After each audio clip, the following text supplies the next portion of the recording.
Do all DAWs sound the same? Do they sound the same? A lot of videos on YouTube like to say that no, there's no difference at all between FL Studio, Ableton, Logic, etc. They all do the same things, and it doesn't matter what DAW you use. You can mix, master, and produce in all of them. Now, I do believe, and I agree with the fact that you can produce in any DAW. That's a fact. But can you really mix and master effectively in any DAW?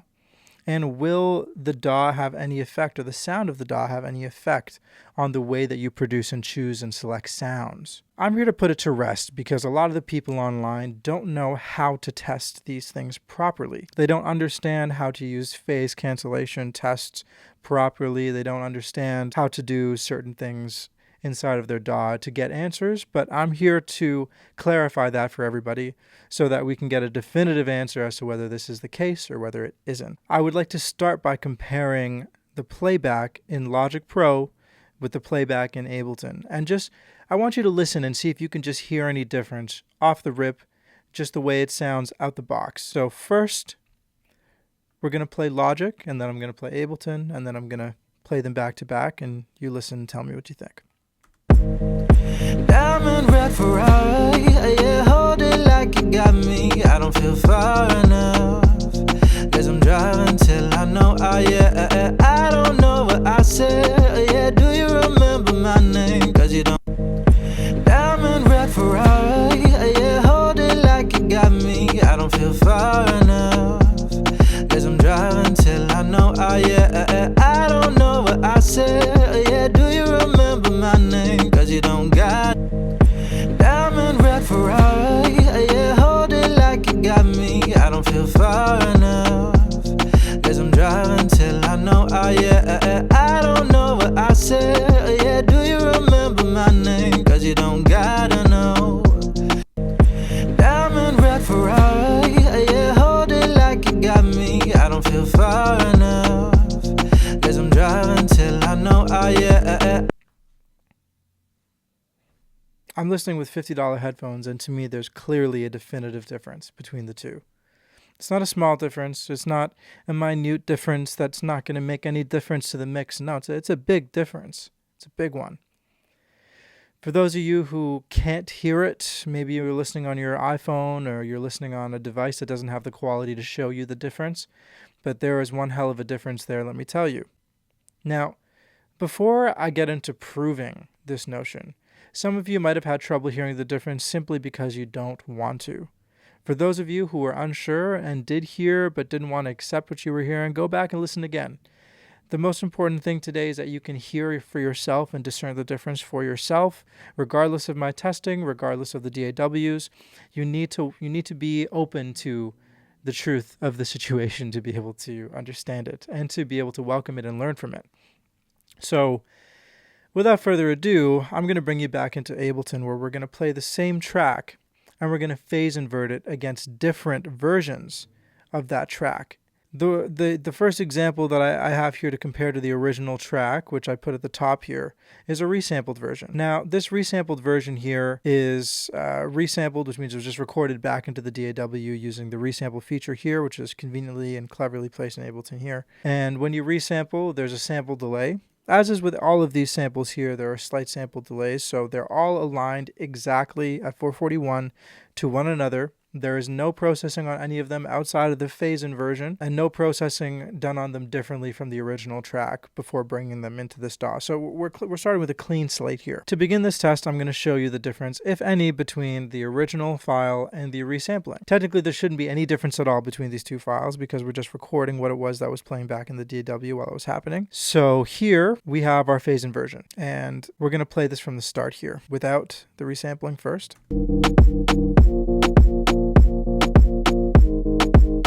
Now I'm going to turn on the resampled version.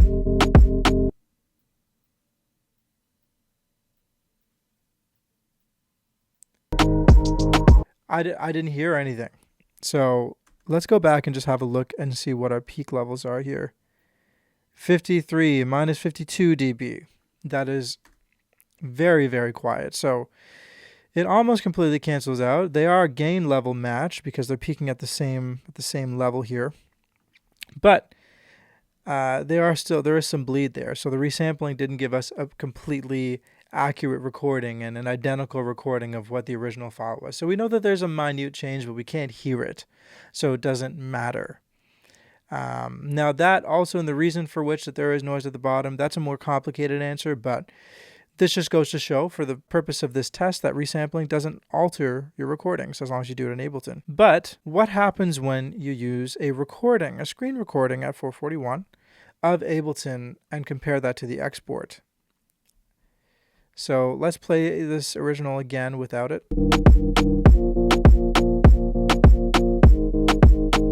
And now let's add the screen recording in.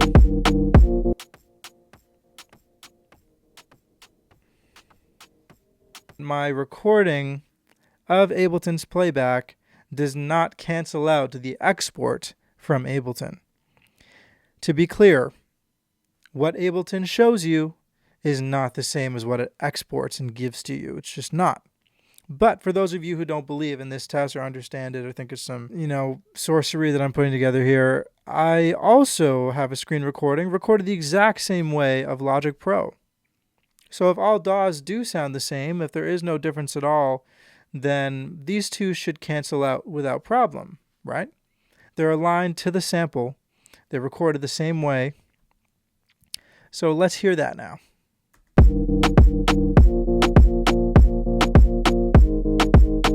And then with.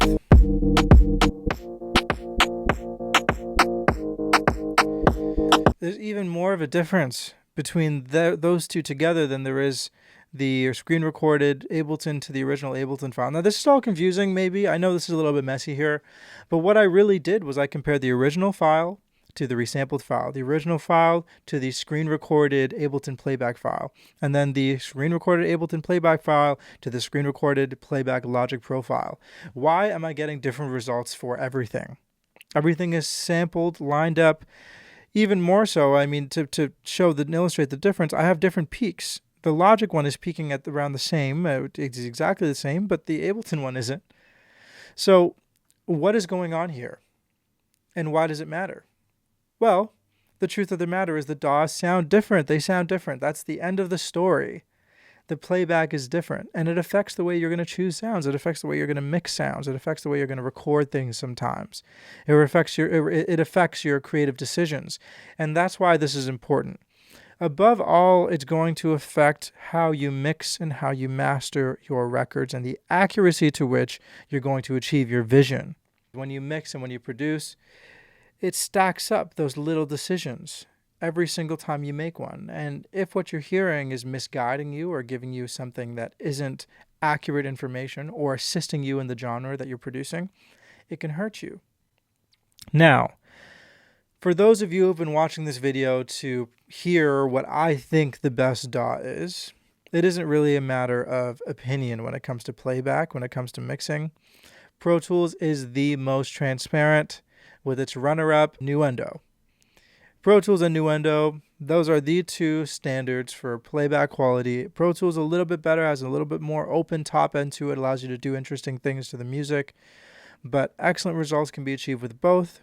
They're the truest to the sound. I just find that even though you can mix in Ableton and you can get good quality out of Ableton, being consistent, getting incredibly good results all the time can be difficult. Getting really bouncy low end, getting records to feel really alive.